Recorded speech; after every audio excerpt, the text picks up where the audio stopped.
good one coming from Tobiloba Amusan, making Nigerians so proud for the fact that this year has become Tobi's year. Congratulations to Tobi Amusan for winning again in the race she ran over there in Zurich, Switzerland. Welcome you on the show, 360 Sport on Trust TV. I am Adeni Ajishafe, where we'll be looking at some sporting stories. These are also talk about Tobi Amusan and also Nigerian football. But we'll be starting having the guests in the studio to be introduced. Olawale Peter is here. Good morning, Adeni. It's a pleasure being here. So let's talk sports. Good one.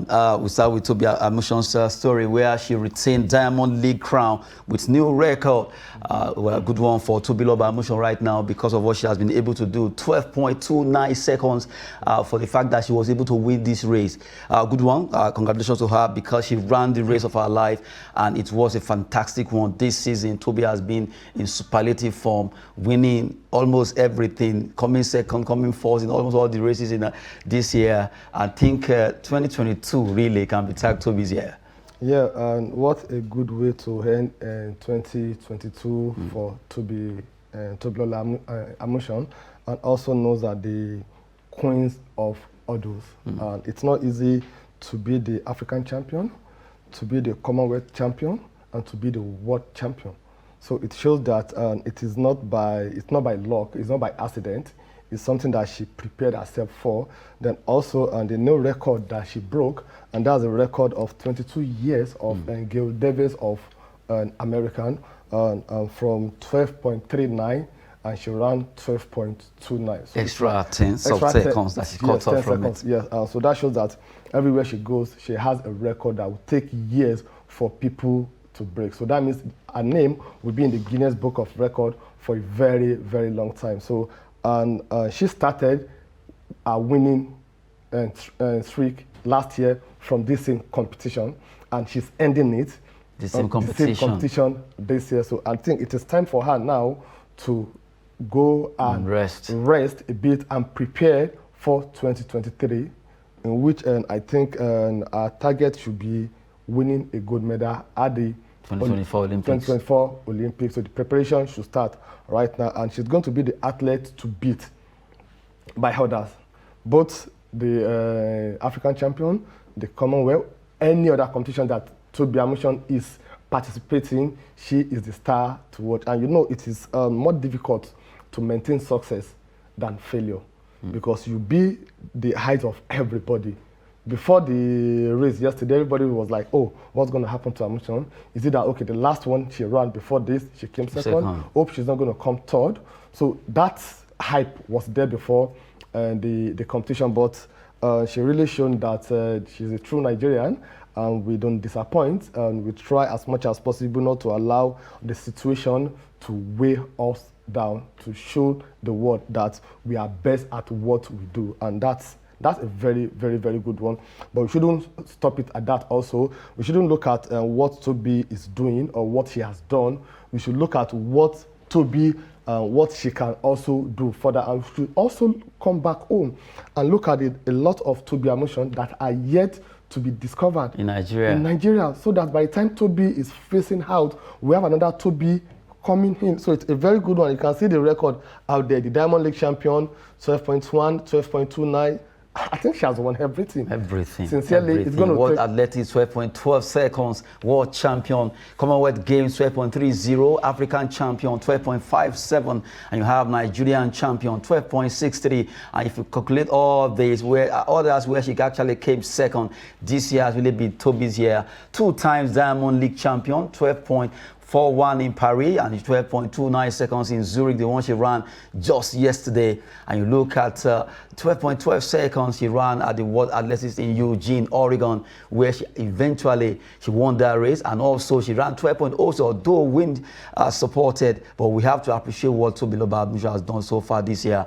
This lady has really put Nigeria on the world map. In fact, before that race, everyone was waiting what's going to happen. And I love the fact that she was able to win ahead of Tara Jones, Brittany Anderson of Jamaica, and right now every other racer in hurdles, Camacho Queen, they are all waiting, looking at this lady. Anytime you are competing against Tobi now, you have to be very careful. And if you watch the clip, she started a bit late, but she was able to peak. She peaked, and she did the miracle there. Good one, at least for Tobiloba Amusan.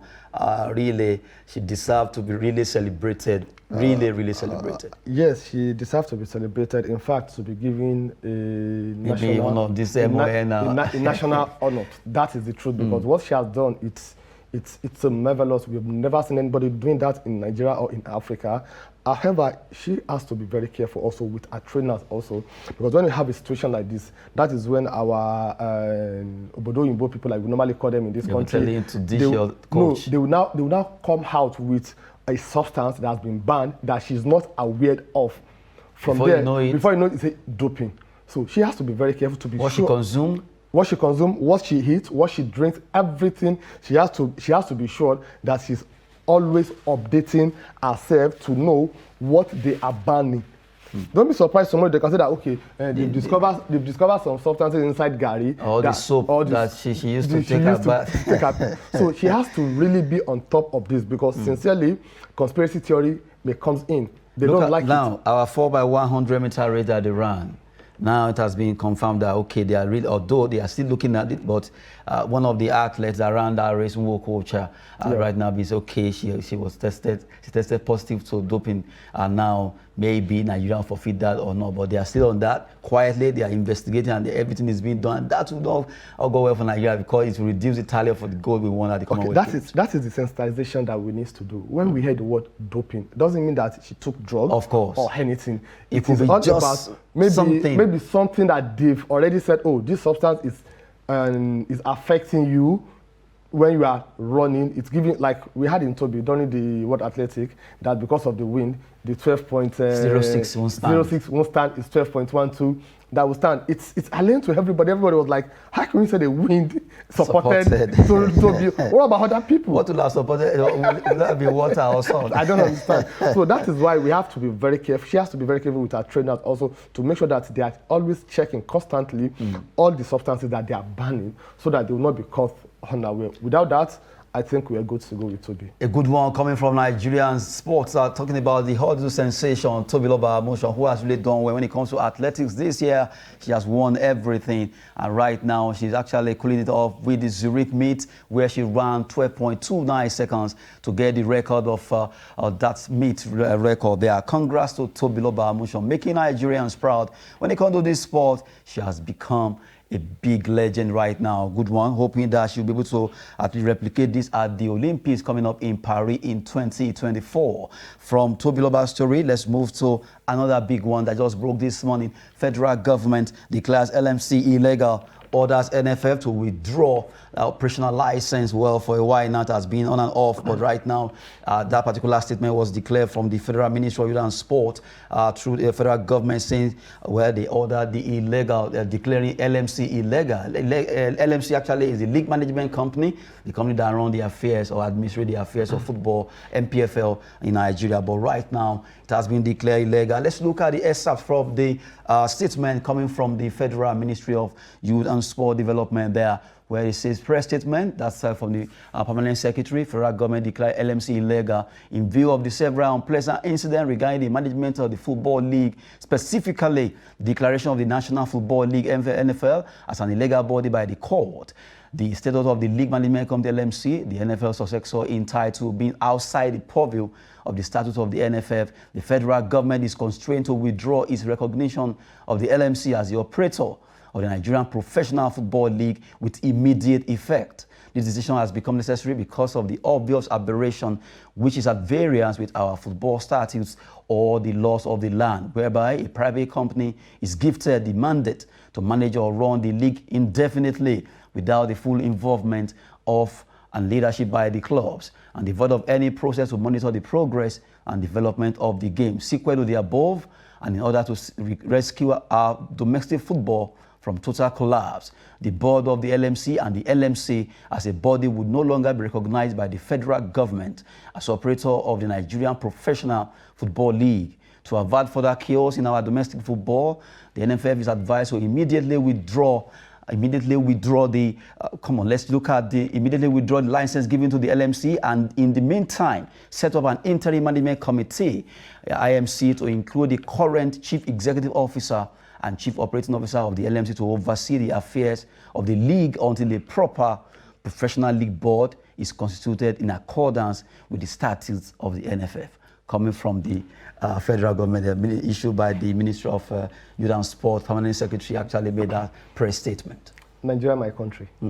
Nigeria, my country. Nigeria, my country. Why do we have to wait until now to do this? Although I remember that the Supreme Court... The case has been going off and on, but because of this same Article 19 of the FIFA rule, everybody's trying to be careful not to interfere. But the LMC, it's a private owned company. How can a private-owned company be managing the league in which FIFA itself said that no people should not interfere in the game of football? So I don't really understand where we're having this disparity. And this case has been on, I think, since 2014. We go to court today, come out of court tomorrow. I think, sincerely, this is a high time we just put a stop to this. It's really affecting us. The league is starting when? Starting very soon. So the preparation that they've done, that they've made for the league to come. Just yesterday, a news broke out also that this same LMC, that the federal government has disbanded, that they are telling the clubs that they are giving them a time frame for licensing. Right?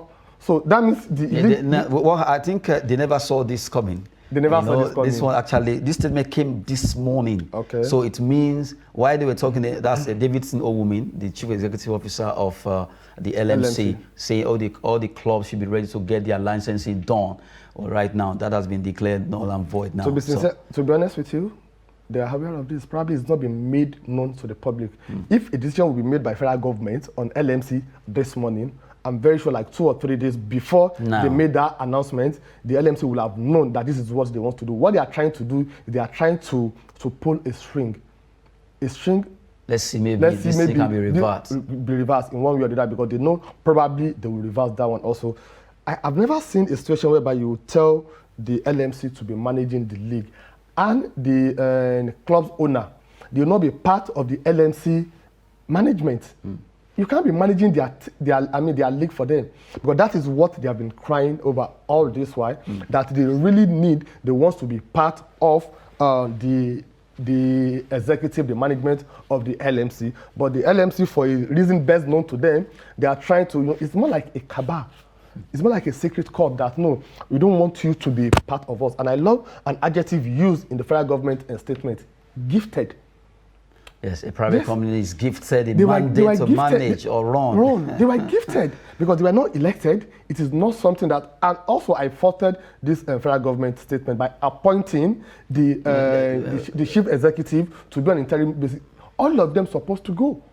That is the truth. I think this is a good thing in the right direction, and let's see what will happen. Maybe an IMC will be set up to include the current CEO of the COO of LMC to oversee. It should have been a separate. They should not have included them. They shouldn't have included the current chief executive of the same LMC that you are banning to still come and no. Maybe they are doing that just because of looking at, okay, the experience we've gathered so far. Let's see how you can at least make it gel with the other ones that will be appointed. What experience? How to run football. What experience? What have they been running? Just tell me one development that we've seen in our domestic football since this LMC started. The issue of hooliganism, have they done anything on it? The issue of sponsorship, have they done anything about it? The issue of making the game to be seen in the public, have they really done anything about it? They've not really done anything at all when it comes to it. So I don't see any experience that is bringing on board that makes them to ask him to stay behind. You know, in this country, we have a way of doing give and take. Okay, Amadou Pinnick, don't worry. You know, you normally say you report us to FIFA. Don't report us to FIFA. Your boy, who is the chief executive officer of the LMC, will allow him to chair the new committee, but he will not be able to remain there. But others will disband them. Give and take. We do it. If not, there's no justification for him to remain. You can't ask someone that have repeated a class to continue to repeat the class, hoping that after how many trials, since like 2012 or 2013, no improvement. Sincerely, if you want to do it, you should do it right and do the right thing at the right time. We just have to get Nigerian sports right. Not only football, every other areas where issues are actually coming up. Looking at basketball, where it has been a big one there too. You look at other sports, we have to get it right. Now, let's see what's going to happen concerning Nigerian football. MPFL, well, right now that LMC has been declared null and void, we'll be waiting to hear the next action that will be following Nigerian Football League, the Professional Football League coming up there. Now, let's go international. The big one came just yesterday. Graham Potter appointed, confirmed as the new boss of Chelsea. But right now, we look at Graham Potter's appointment. What's next for Chelsea? Because right now, a lot of people are not really too happy. Chelsea fans all across the world are like, what? Graham Potter from Brighton? Why not someone else? But from the way it is, Todd Bowley and the management knows why they picked him. And let's see what he'll be doing. Someone actually jokingly said, well, maybe he has some magic wand like the Harry Potter. Okay, who knows if he can turn things around. Let's see, maybe the Harry Potter magic will assist him. And also, if you look at Chelsea history, anytime they're in the middle of the season and they sack their coach, a trophy will come in. You pick up. I remember when Avram Grant is always called upon, Goose Hiddink, they have always been the ones saving the club. But so now, even the, Thomas Tuchel that was asked to go also, he came in between, he won the Champions League, something that has never won before. They has been look at the Harry Potter sign on his forehead. So I think the truth is, he's a good coach. Graham Potter is a good coach, but he's an average coach. He's an upcoming coach. Is he the coach that Chelsea really need to challenge for the title, for the trophy, for the top four? I will tell you, capital no. Capital no in the sense that if you look at his history, what he has done, the club that he has managed, the player that he has managed, like Kovacic, for example, now, he has won 4 Champions League. And Harry Potter, sorry, Graham Potter, what has he won? So when you talk to a player that they know that they have more than you, it's like you have a subordinate that knows the job more than you do, that they have a brand more than you do. It will be difficult for you to manage them because managing the dressing room is more important than managing the field. One of the problems that Thomas Tuchel has is because he has unable to manage the dressing room. There are some players in Chelsea team that Thomas Tuchel didn't speak to 4, 5, 6 months. So he has that problem on his own also. And also... Good relationship with the players. With the players, yes. He doesn't have that good relationship with the players. That's the truth. And if you're not improving, it's not a coach that will call you and sit you down like Jose Mourinho would do and tell you that this is what I want, this is what I'm expecting from you. You just leave you on the bench. So he doesn't have that relationship, okay? Then also one of the reasons why they ask him also to go is the new owner is a businessman. He's a businessman. He wants Cristiano Ronaldo to come to make some money. To make some money. But Thomas Tuchel, looking at his own experience, what happened when he tried to manage Neymar and Mbappe at Paris Saint-Germain, he was unable to achieve it. So he said, no, come on, I don't need this kind of distraction for Cristiano Ronaldo to come into my dressing room. He objected. Also, they wanted him to participate. When it's come to transfer, he said, no, that is not his own responsibility. He just wants to focus on what is happening on the pitch also. So that really affected him. So for Graham Potter, yeah, it's going to do very well. But he signed a five-year contract. Maybe at the end of the 5 years, if Chelsea will have that patience to wait, because I don't see them winning anything the next 2 or 3 years. That is the truth. I don't think he has the charisma to do that now, because that Premier League on its own, it's more than the Champions League, the fight that will be there this season. Someone actually said, well, good one, Graham Potter, you are doing a good job as a Brighton manager. Now you are a Chelsea manager, but Chelsea is not Brighton. Definitely. And I see Graham Potter, it could be in the mode of another Nuno Espirito Santo. Why? Look at, I just hope, because maybe he can turn this around, but really, like you said, the atmosphere in the dressing room, the players. Look at Aubameyang. He was shocked. Yeah. And they had to just try to talk to him that, don't worry, you fit into the plan of Potter. We are not trying to get you G3.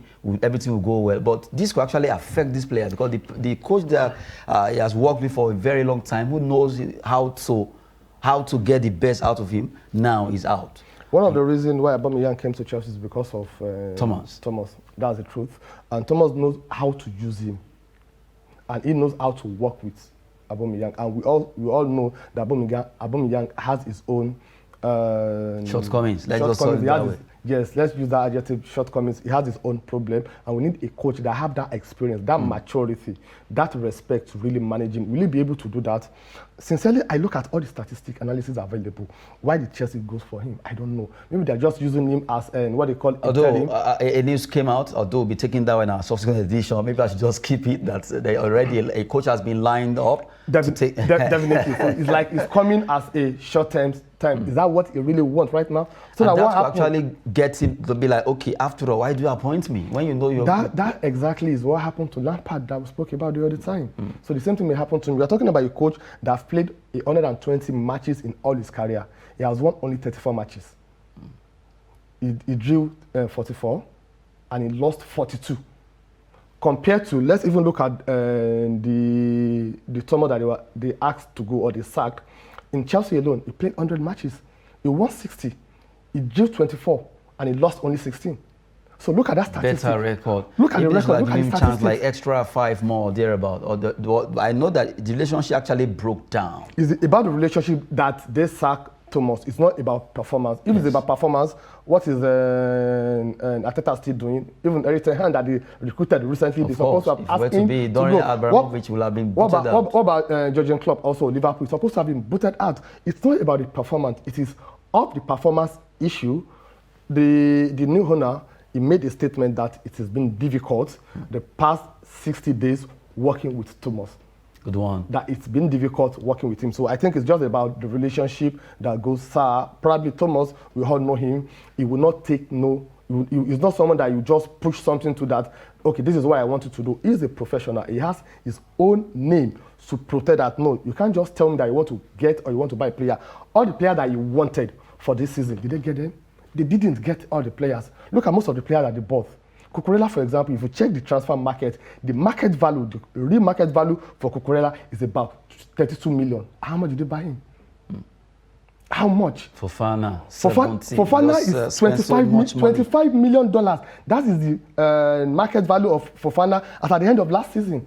So between that last season and this season that they paid about $17 million, what has he done? What has he achieved? So these are the issues that really complicated to the relationship between him and the owner. So I think it's going to stay at home not for a very long time. He's going to get a club. And a club is coming, sure. A club is coming. It's a world-class coach. They paid him a severance package. Of course, so £15 million, good, cool money, at least a good one for Thomas Tuchel there. We've been talking about Chelsea, Graham Potter taking over now. What's next? Now, quickly, we run through some results, though it was a shocking one for Manchester United at Old Trafford. Real Sociedad actually pipped them by 1-0. Well, let's look at the results there. Starting from Eindhoven against Bodo Glimt 1-1. Arsenal, Zurich 2-1. You have Larnaca, Reims, Fenerbahce, Dynamo Kiev, Helsinki. Talking about Europa League now. Razgrad against Roma 2-1. Berlin, they lost at home. Malmo, and still looking at the remaining results of the Europa League. Manchester United, good one for Real Sociedad, despite the fact that Sedi couldn't score, but at least his team won. He was out in the second half. Omonia Nicosia, Nigerians at Sheriff Tiraspol, the team from Moldova, they were able to do well. Iyayi Amwenwe and also Rahim Akombi, they were able to score against their own brother Uzoho, who considered 3 goals there. Lazio, Feyenoord 4-2, some grass 1-0. You have Freiburg 2-1 against Karabakh, Belgrade against Monaco, and then 1-0 in favor of Monaco. Nantes, but the Simon team, they did well against Olympiacos 2-1. Ferencváros of Hungary 3, Trabzonspor of Turkey 2. And quickly, we look at another result coming from Europa Conference League. Let's look at Conference League result before we wrap it up. Fiorentina 1-1 against Rigas, West Ham 3-1 against FCSB, Anderlecht 1 against Salzburg, Villarreal 4-3 against Let's Poznan. Samuel Chukwueze on the rampage there, a good one, 4-3. Nice 3-3 against FC Cologne. Slovako 1, Partizan Belgrade 1. Looking at the other result now coming from Europa Conference League. The Dnipro 1-0 rather coming from AZ Eichmann. Sivasspor 1-1 against Slavia Prague, where 2 Nigerians, Ahmed Musa and Peter Olayinka for those teams. FC Basel 3, Bionic 1, Slovan Bratislava 0-0 against Algiris of Greece. Those are the results coming from Europa League and also Europa Conference, but let me pick 2 out of it. Manchester United against Real Madrid. It wasn't the result expected. People are now saying maybe because Maguire, Ronaldo started. I don't know where the permutation is coming from. Maguire is in trouble, Ronaldo is in trouble. And honestly, maybe to some people that doesn't really follow the history of football, will be shocked about what happened yesterday. I told a lot of my friends yesterday before the match that Manchester United are going to lose the match yesterday, and it's like, no, they can't lose the match, especially with the death of Queen of England. Probably that will motivate them and give them the spirit that they shouldn't lose yesterday match. No, it's not about that. It's about what you don't have, you cannot give.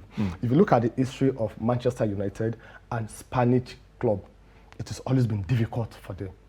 That's the truth. So that tradition, it's there. Unfortunately, it's not about Maguire played yesterday or Ronaldo played yesterday. It's not about them. Yeah, people will always attack something. That is one thing that we need to leave attacking. Other players too came in. They came in, they played. But it's just about that tradition that I'm still yet to get your key. It's like the Spanish league, they are the husband when it comes to Manchester United. If they meet like 7 or 8 times, they win 70 or 80%. But it's just only one match that they lost, not that they are already out of the group. It's just for them to go back, sit down that, if eventually we are able to qualify from this group and we are meeting a Spanish team in the quarterfinal or in the semi-final, how are we going to win the match? These are the things that they should be looking into now, not be talking about Maguire, Ronaldo. They won 4 matches, and these players, they participated also. So I'm not surprised that they lost the match. I'm only surprised that West Ham, that have been wobbling and fumbling in the Premier League, they won their match. So that means what happened last season, maybe that's what's going to happen again, that David Moyes wants to concentrate more on the Europe than in the league, which I think would be very dangerous for him to do. It could be very dangerous. Now, talking about the team from England, well, things didn't go too well for the Red Devils. Manchester United as a loss against Real Sociedad in that game at Old Trafford. Well, that will be it on 360 Sport. I'm Trust TV. We've been with Tolawale Peters. Thank you very much. It's my pleasure being here, Adeni, and I wish the federal government would have looked at people like us to come and manage the league instead of appointing people that they know they have nothing to do. Oh my goodness. Maybe by the time you get there, you might turn to another NFF official. We will not allow that. So far we're not going to work with Amadou Pinnick. We are fine and good. But there are other people too. They are not like him. Oh my goodness. That will be it on 360 Sport. I am Adeni Ajishafe. Sport is always business and fitness. Thanks for watching. Good one, at least.